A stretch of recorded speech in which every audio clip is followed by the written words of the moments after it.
Voy a hacer una rápida presentación del invitado del día de hoy. Wieslaw, como se pronuncia, el apellido ustedes lo tienen, voy a intentarlo. Es director actualmente del Museo y el Instituto de Zoología de la Academia de Ciencias Polaca, que queda en Varsovia. Ha sido el director del Departamento de Ciencias Biológicas, ellos le llaman División de Ciencias Biológicas de la misma Academia de Ciencias. Tiene más de 100 publicaciones en diferentes aspectos de diferentes organismos. La gran mayoría de ellos en murciélagos, sin embargo, tiene también publicaciones con poblaciones de ratas y con otros mamíferos, principalmente mamíferos. Para mencionar un ejemplo, una de las citas de él, una de las referencias de él ha sido más de 1000 veces citada por su importancia en el tema de los murciélagos.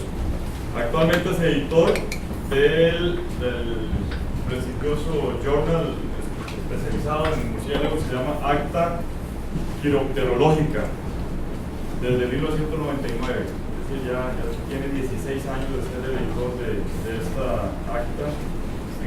Actualmente está involucrado en 7 proyectos de investigación de 9 diferentes tópicos, principalmente de estos organismos. De los premios más importantes que ha tenido Wieslaw es que recibió el premio de la división del Departamento de Ciencias Biológicas de la Academia de Ciencias Polaca por su trabajo de doctorado, que fue sobre variación genética y taxonomía de unos murciélagos Myotis Davetoni. ¿Está bien? Después recibió un premio de la Sociedad Real de London, específicamente en el campo de historia natural. Recibió una beca Fulbright para hacer sus estudios de doctorado en Estados Unidos. También ha recibido becas del Museo de Historia Natural, que queda en New York, y otros museos en Alemania y otros países. Es miembro de muchos comités científicos de varias diferentes instancias de investigación. Recibió una medalla de la Academia de Humanidades de Polonia, casualmente sobre sus estudios sobre Nicolaus Copernicus, que es casualmente lo que nos va a hablar el día de hoy. Sin duda, una persona muy joven, con mucha trayectoria y presencia científica, muy jovial, muy social. Nosotros tuvimos la oportunidad de llevarlo a gira con 11 estudiantes, el grupo de Bernal y yo conmigo, fuimos a Manuel Antonio, fue una experiencia interesante, porque estuvimos capturando no solo murciélagos y no monos, y bueno, ahí vimos su interés científico y compromiso en investigación, porque por 13 horas sin comer estuvimos metidos en la selva. Wieslaw, muchas gracias por estar con nosotros.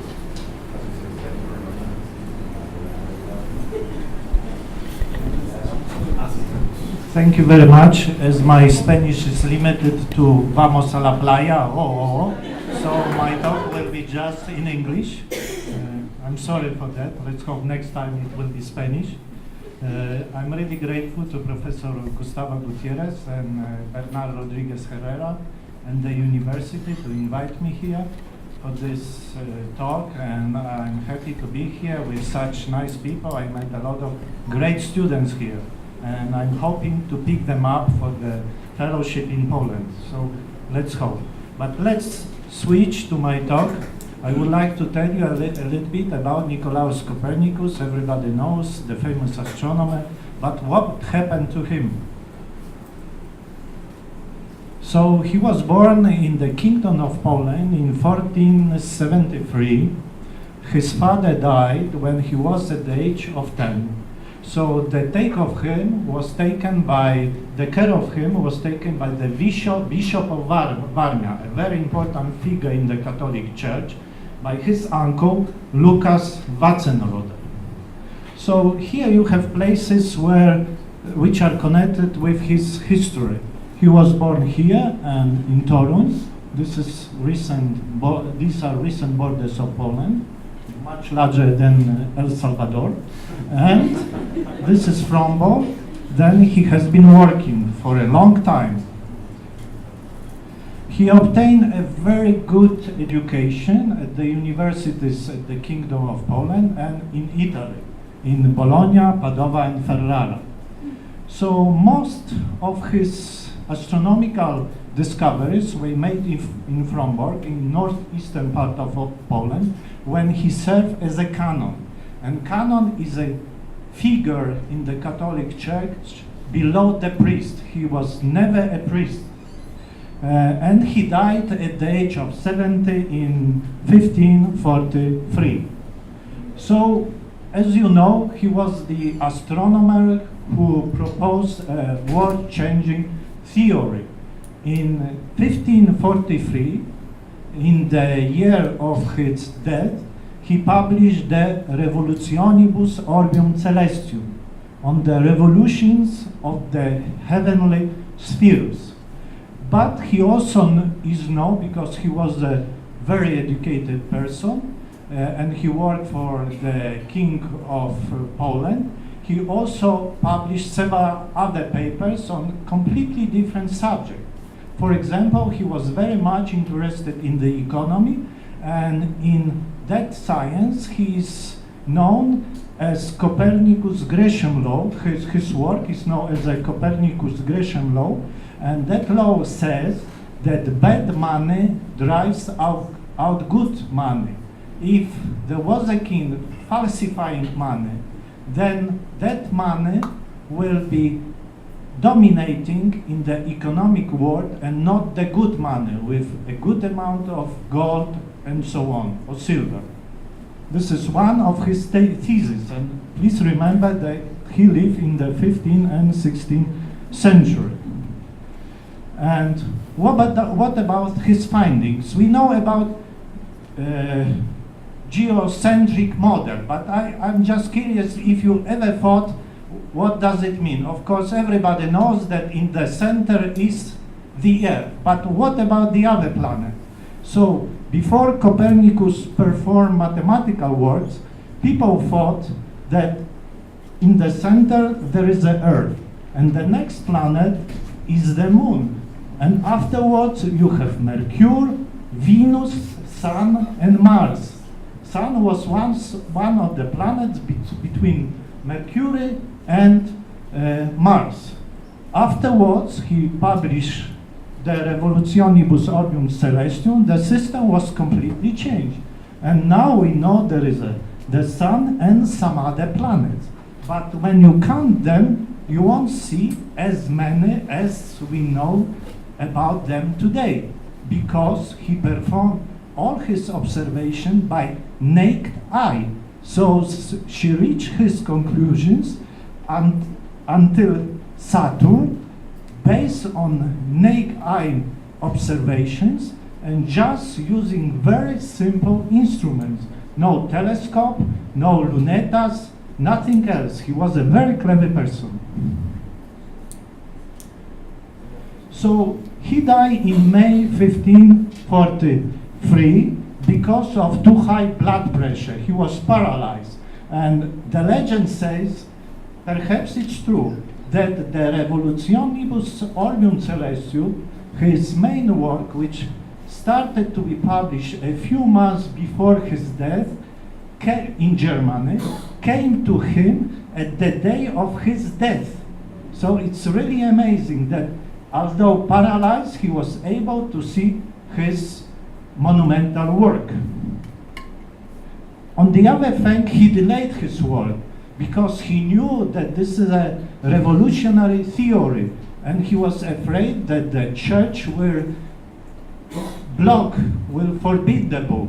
So he even devoted the book to the Pope. Nevertheless, the book has been forbidden for more than 200 years.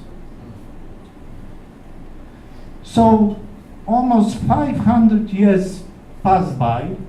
The heliocentric theory started to be accepted by everybody, but where is the grave of that person. So we knew that he was, at the last years of his life, serving as a canon in the Fromborg Cathedral, but no grave. I remember when I went for an excursion to the Fromborg Cathedral, which is in the northeastern part of Poland, and you can see that cathedral. So I was asking the guy, where is the grave of Copernicus? And he told me, somewhere here on the floor, you know, somewhere here. So where? And nobody knew that. So there were several attempts in the history with trials to find the grave of Nicolaus Copernicus. And one of the trials was taken by Napoleon on his way to Russia. Of course, Napoleon was beaten, but nevertheless, he was trying in 1802 to find Copernicus' grave. No way, no chance. Afterwards, some Germans, before the Second World War, because that area belonged to Prussia at that time, they tried also to find Copernicus' grave. But it was really difficult. From history books, it was known as that Copernicus as a canon, and there were 16 canons during his lifetime. As a canon, he served under one of these altars, and he was buried under one of these altars. But how to count them? So Germans had a very good idea that it should be under one of these altars, but they counted wrongly, the other way. And there was a historian, Polish historian in the 70s, who read these books, you know, about the history of the Fromborg Cathedral, and he said, no, the counting has to be done the other way. So it has been proved that Copernicus was responsible for Holy Cross altar. So scientists started to look for his bone remains under this altar. These excavations were led by Professor Gąsowski from the Institute of Anthropology and Archaeology near Warsaw. So it was very difficult because, you know, it's a big cathedral. There was geological scanning. People were trying to find empty spaces under the floor. And when the crypts were found, they had to open it, but first everything had to be poisoned.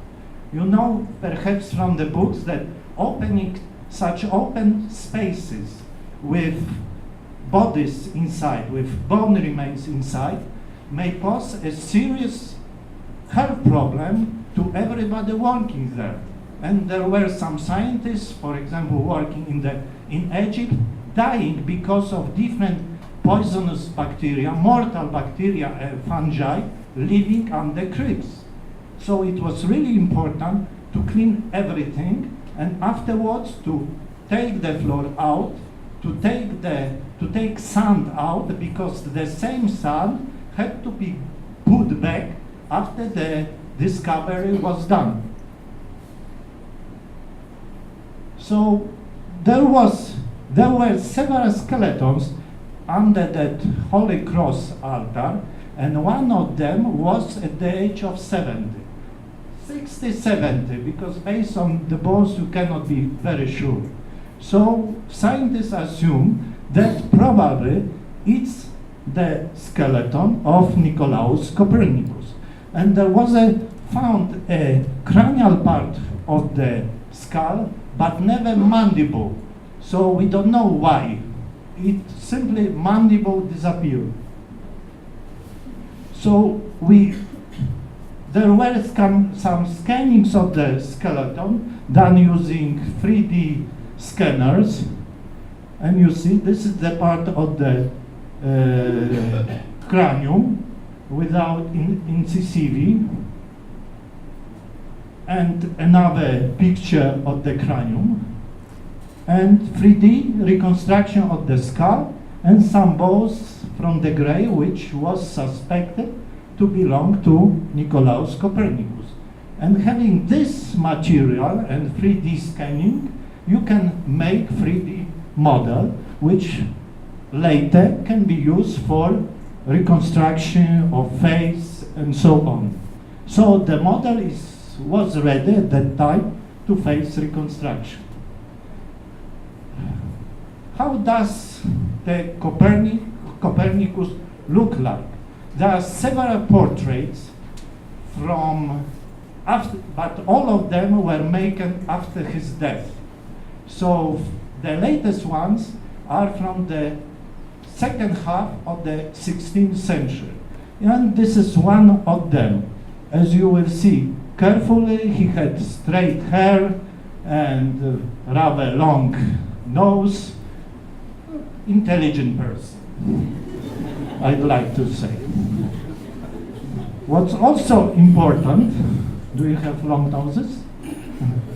What's also important, when you look carefully on that skeleton, you will find on that picture, you will find the scar. Please look.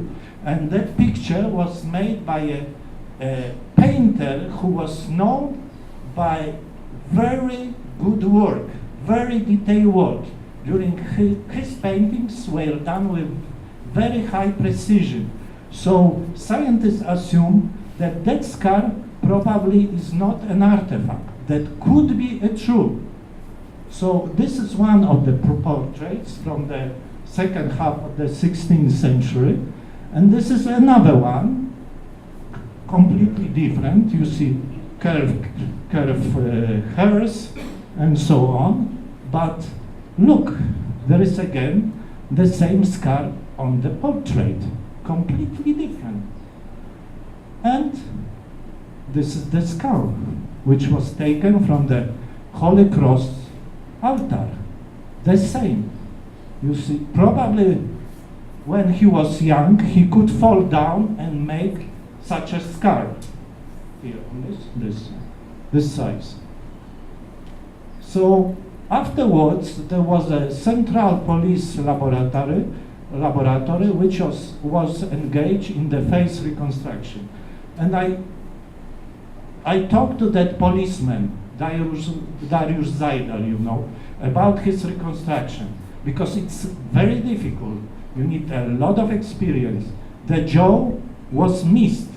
So I was talking to me, how did you do that? You know, he's excellent specialist.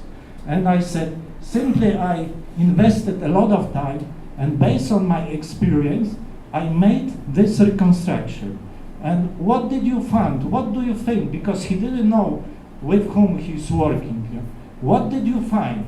I thought there is somebody's grandfather, you know. And afterwards, the reconstruction led to such a portrait.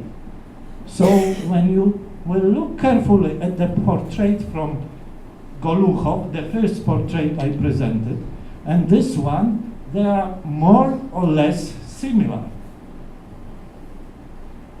And there was a lot of rumor about this discovery, and a lot of media were interested in the finding. So we even have Copernicus on our banknote, but from the past.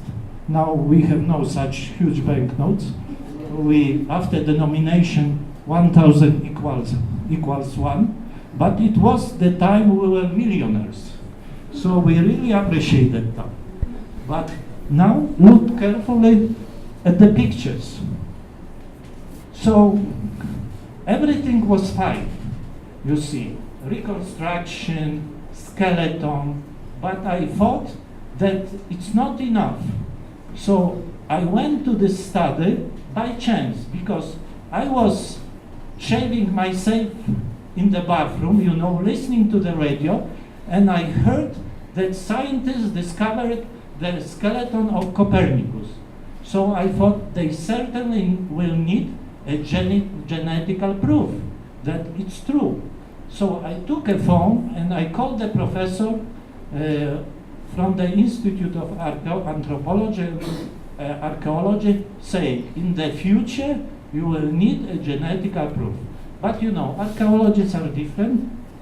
He told me, no, we'll do this work ourselves. But 6 months later, he called me, he was telling, okay, please do this work. And we did it for him for free. So we did genetical work, and just a few words about DNA. The first cases when DNA was used in identification dates back to 1985, when there was an Egyptian mummy of the child, and Svante Pabo, very known scientist, performed this DNA screen. Another case, for example, when only mitochondrial DNA was used, there was a discovery of remains of Francesco Petrarca. That was an Italian poet, but the story is very nice because they didn't find anybody from his family, but from the history they knew that when he was at the good age, he was kicked by a donkey. So there was a trace of kicking on his ribs. And they found the skeleton.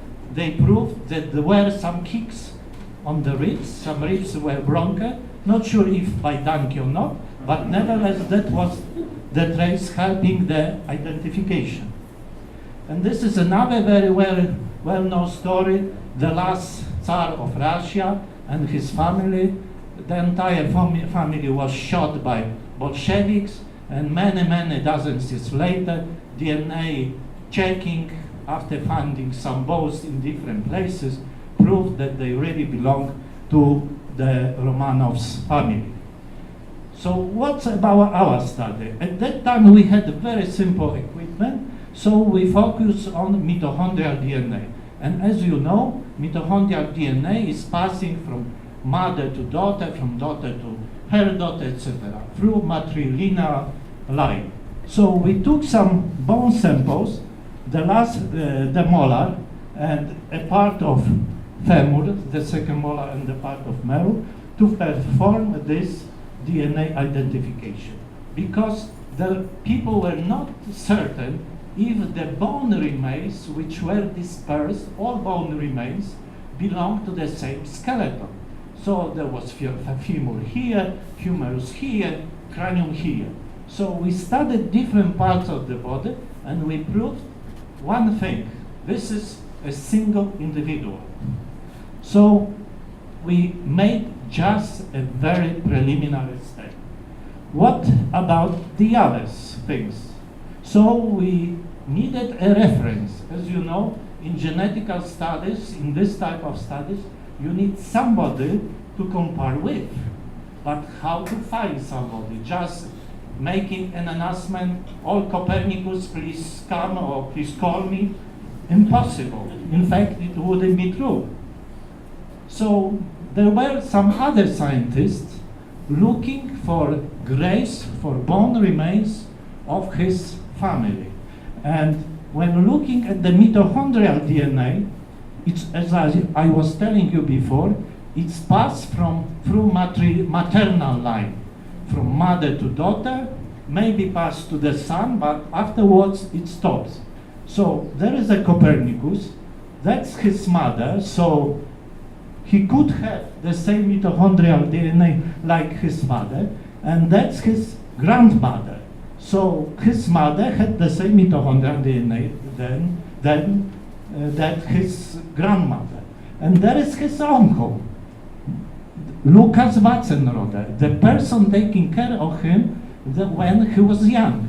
And he was a bishop of Varna, very important church clerk.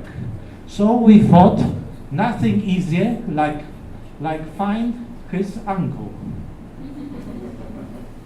Of course, dead uncle. So he would provide a good maternal lineage if his DNA material or tissue would ever been found. And you see, in the Frombo Cathedral, you may have hundreds of these graves of this. What's the Spanish name for? Yeah. and how to find Lucas Watzenroder. These are rather costly studies, and for sure, Lucas, being a bishop, could probably have his own crypt. But where is his crypt? There were also 5 other bishops in the Frombork Cathedral, but no crypt ever been found. So, what about his brother? His brother is here. His name is Andrzej. But unfortunately, he was a canon, like Copernicus. No wife, no kids. Impossible. What about his sister? One was a noun, so no kids either. But fortunately, he had the second sister. Do you have 2 sisters? Please do it. For geneticians, it's very important, really very important. And we know that there are some kids and more from her. But, please follow further. So, no uncle found, no DNA from uncle. So, what about others? The checking of marriage books, or death books, or birth books led to the end of the 18th century and no more data after that. And what was also very important, that Copernicus came from the noble family. They were pretty rich, and usually they had marriage with other nobles. As there were not too many nobles like today, there were some inbred problems. So checking of the matrilineal genealogy shows that there were 83 documents telling about marriage of women at that time. Mean age of women married for the first time at that time was 30 years, which is quite a lot. The range was 17 to 55, but as many as 26 couples had no children. So what about that track? That track led to 3 families, you see. And when you look carefully, so in the future perhaps, looking for such names may provide genetic material for Copernicus study. And when you will look carefully, nobody is called Copernicus. So even if somebody today has a name Copernicus, it's certainly not from the Copernicus family. Just look for these names. Weise, Walrawe, Wolke. Most important names in the future discovery. So we proved something, you see, that all the bones belong to the same individual. Nothing interesting, saying frankly. Huh? A lot of work, but output rather poor. So looking for his uncle, failed. No good uncle. Looking for his family, failed. Either in the Catholic Church or not reproducing sufficiently. No graves left. And that was a problem. So we thought we failed. And suddenly, the head of these excavations, Professor Gąsowski, went to Sweden. And I must tell you something. Poland is between Germany and Russia. But we also have some fighting with Swedish people and some others from time to time. And in the middle of the 17th century, they invaded Poland. And they went to the place Copernicus was working, to northeastern Poland. It was a big invasion, you know. They were staying for a long time. The country was completely destroyed. By the end of the 18th century, we were so poor, so we lost our independence. Poland was divided between Prussia, Russia, and Austro-Hungarian Empire, and we gained our independence again in 1918. So it was a really invasion of Swedes in Poland. Afterwards, we defeated them. They took everything with them. So during the occupation, Swedish army took Copernicus library from the Fromborg Cathedral, including one of very important books, Calendarium Romanum Magnum, by Johannes Steffler. And during that talk, Professor Gonsowski, that person leading the excavations, went to Uppsala, and he had a talk about Copernicus. Everybody was interested, and then he said, unfortunately, we have nothing to compare with the genetic profile we found in the bone remains in the Fromborg Cathedral. And then suddenly one of the Swedish astronomers approached him, and he told me, I know where you will find Copernicus DNA. And he took him to the library in Uppsala. They found the book, the calendar, this calendar taken by Swedish army in the mid of the 17th century, and they found some hair going page by page, you know. They found 9 hair, and from 4 of them it was possible to extract DNA, and they were afterwards very important in our story.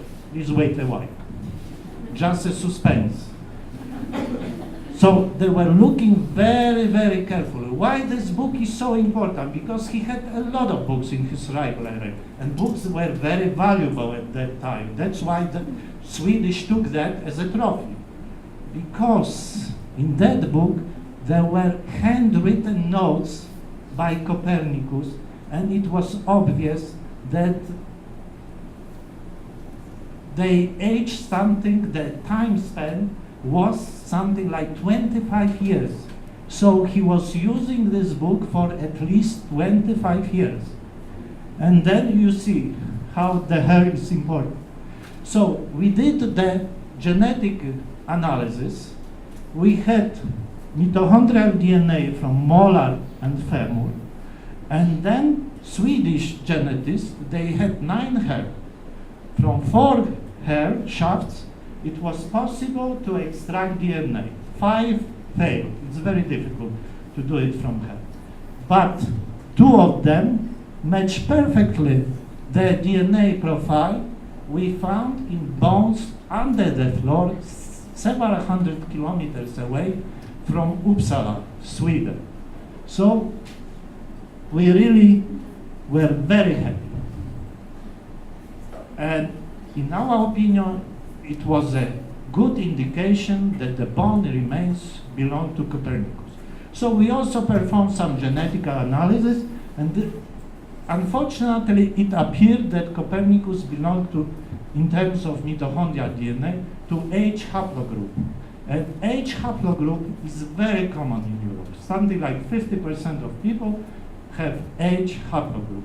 Nevertheless, detailed analysis of punctual mutation indicated that the same mitochondrial DNA profile, like Copernicus, can be found in 5 Germans, 2 Poles, and 1 Romanian, as I remember, 1 Danish person, and 1 person from Bulgaria. So not so many. And the frequency, depending on checking, can be like 1 to 500 or 1 to 1,000. That means that 1 person among 1,000 persons has the same DNA like Nicolaus Copernicus, mitochondrial DNA profile. So he was here in this place. What about others? We started with mitochondrial DNA, but of course there is also nuclear DNA. So we look at the maternal line first, and afterwards we switch to the paternal line. You know, fathers are still important. I don't know about the future, but nevertheless. So we also performed Y chromosome checking, and because we wanted to know, people were not sure You know, first we wanted to prove if really the skeleton belongs to a male. And we have a very famous movie, it's a comedy, you know, the title is Sex Mission.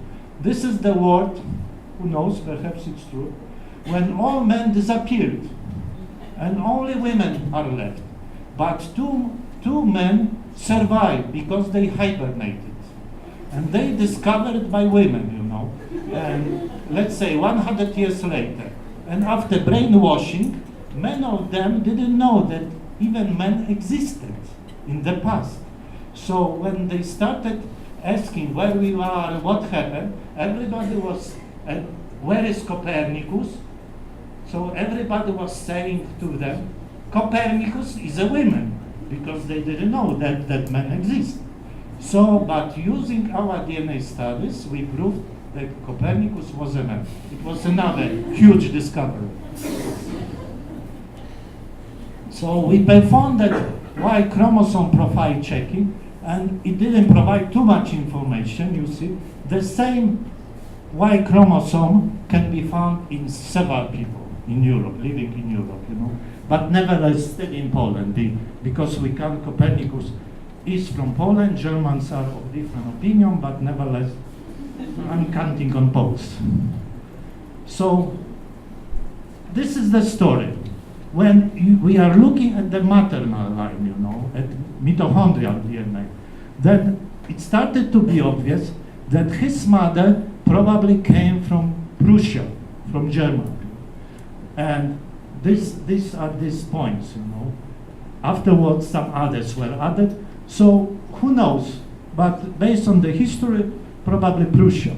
But we also had some discoveries in Copenhagen, in Great Britain, in Bulgaria, in Romania.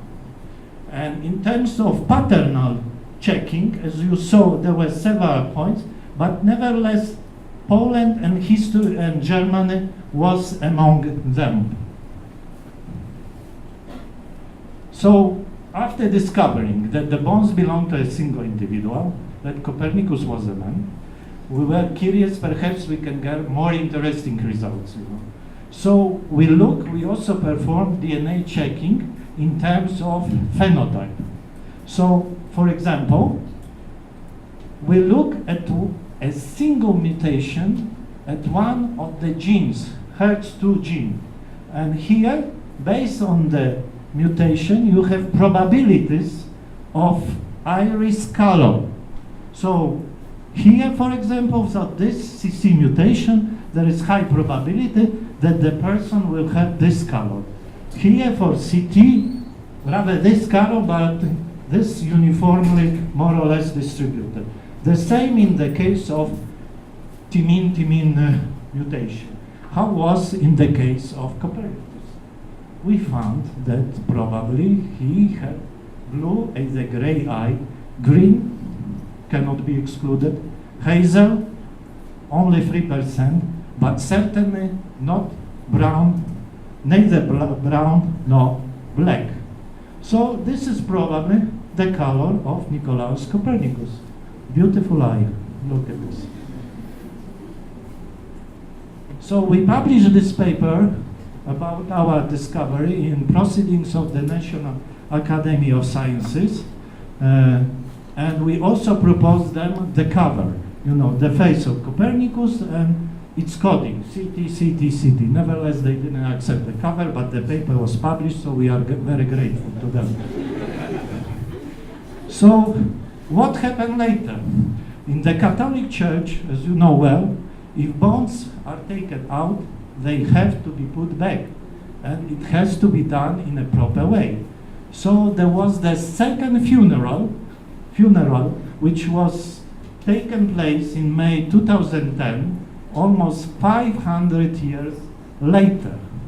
I know that that funeral was very nicely commented by a very good scientist from the US, Owen Gingerich, who is a very good specialist of Copernicus and his life, and commenting that he said that I wasn't sufficiently fast to meet him at the first funeral, so I decided to be at the second one. Oh, here you see Mikołaj Copernicus. We say Mikołaj Copernicus, and this is Nicolaus Copernicus. It was a huge ceremony. There was somebody from Vatican, a high-ranking figure, which is somehow, after abandoning his book, the figure from the Catholic Church, it was really impressive. A lot of people attended the funeral. What about future plans? So now we started with a very poor sequencer. Now we have 5 of them, very sophisticated. So this is one of them. So we hope that we will be able to get much more data to do next generation sequencing and to provide really something about his origin and about his phenotype. Because you see, there are several genetic characters which may be identified based on single or few other mutations. And that include human height, which is not well defined because there are many genes involved in that process. But for example, eye color, hair color, skin color, hairlessness. Oh, I see, 1, 2, 3.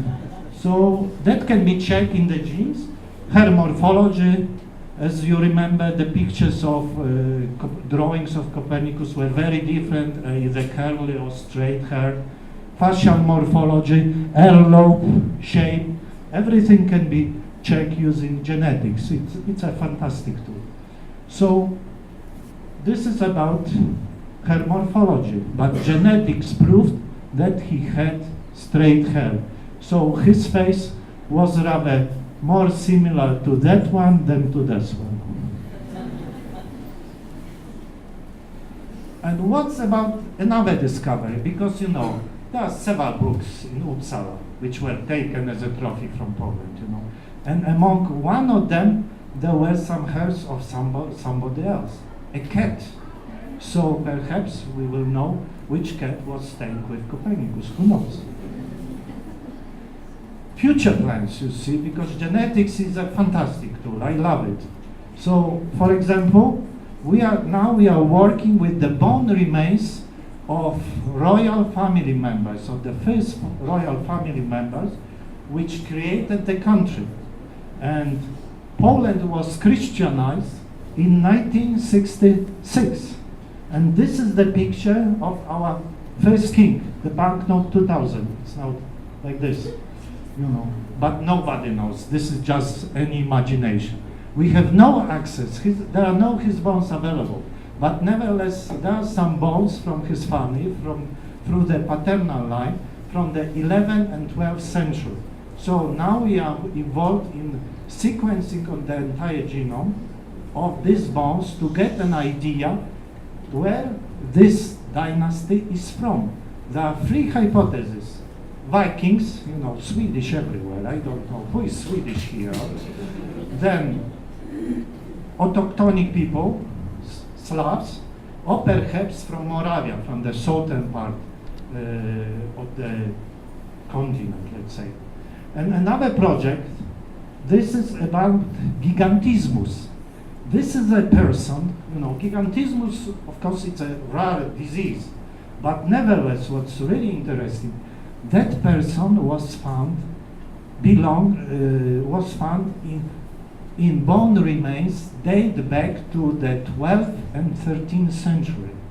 And at that time, he or she, scientists are saying that perhaps it has to be checked, she was 215 centimeters high. So, and he also had a bone cancer. And she died at the age of 25, 30 years. So it seems to me that it will be another beautiful history to tell you about. So in summary, coming back to Copernicus. So we discovered, based on bone remains and 2 hair shafts, that the same haplotype, like was found in Copernicus, may be observed a few times in Germany, twice in Poland, and once in Denmark, Romania, and Bulgaria. And the Y chromosome haplotype can be observed in many countries in Europe, including those around Poland and Poland itself. And then a single mutation of one of the HER2 gene revealed that Copernicus might have had a light iris color, beautiful color. And molecular determination also showed that he was a male. I like that discovery. So, final conclusion is that together with all these anthropological findings, we supported the identification of the human remains which were found in northeastern part of Poland as those belonging to Nicolaus Copernicus. Muchas gracias.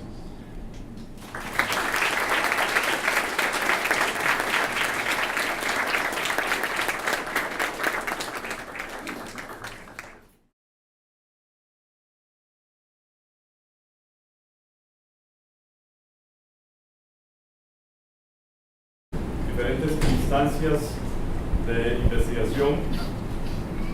Recibió una medalla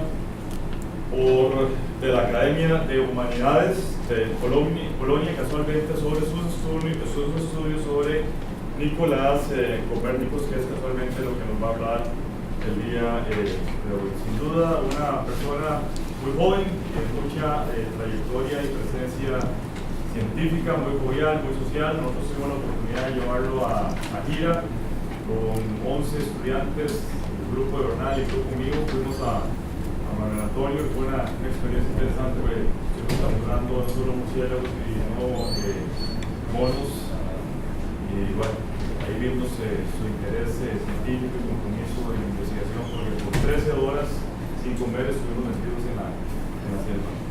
Lección, muchas gracias por estar con nosotros. Que ha tenido Lección es que recibió el premio de la división del Departamento de Ciencias Biológicas de la Academia de Ciencias Polaca por su trabajo de doctorado, que fue sobre variación genética y taxonomía de unos murciélagos miotis dravetoni. ¿Está bien? Después recibió un premio de la Sociedad Real de London, específicamente en el campo de historia natural. Recibió una beca Fulbright para hacer sus estudios de doctorado en Estados Unidos. También ha recibido becas del Museo de Historia Natural, que queda en New York, y otros museos en Alemania y otros países. Es miembro de muchos comités científicos de varias publicaciones en diferentes aspectos de diferentes organismos. La gran mayoría de ellos en murciélagos, sin embargo, tiene también publicaciones con poblaciones de ratas y con otros mamíferos, principalmente mamíferos. Para mencionar un ejemplo, una de las citas de él, una de las referencias de él ha sido más de 1000 veces citada por su importancia en el tema de los murciélagos. Actualmente es editor del prestigioso journal especializado en murciélagos, se llama Acta Quiropterológica, desde 1999. Es decir, ya tiene 16 años de ser el editor de esta acta. Actualmente está involucrado en 7 proyectos de investigación de 9 diferentes tópicos, principalmente de estos organismos. De los premios más importantes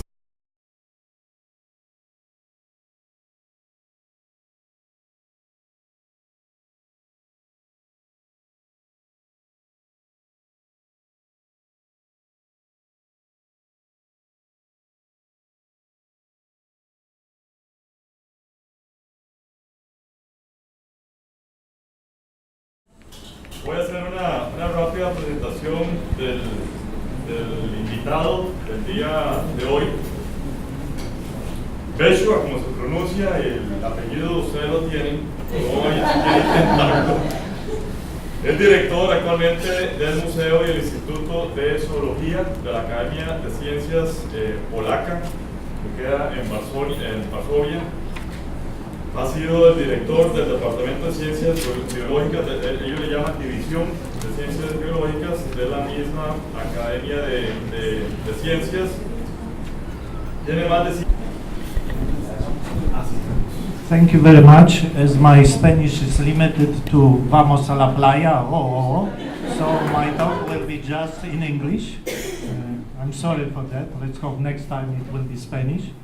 I'm really grateful to Professor Gustavo Gutierrez and Bernard Rodriguez Herrera and the university to invite me here for this talk, and I'm happy to be here with such nice people. I met a lot of great students here, and I'm hoping to pick them up for the fellowship in Poland. So let's hope. But let's switch to my talk. I would like to tell you a little bit about Nicolaus Copernicus. Everybody knows, the famous astronomer, but what happened to him? So he was born in the Kingdom of Poland in 1473. His father died when he was at the age of 10. So the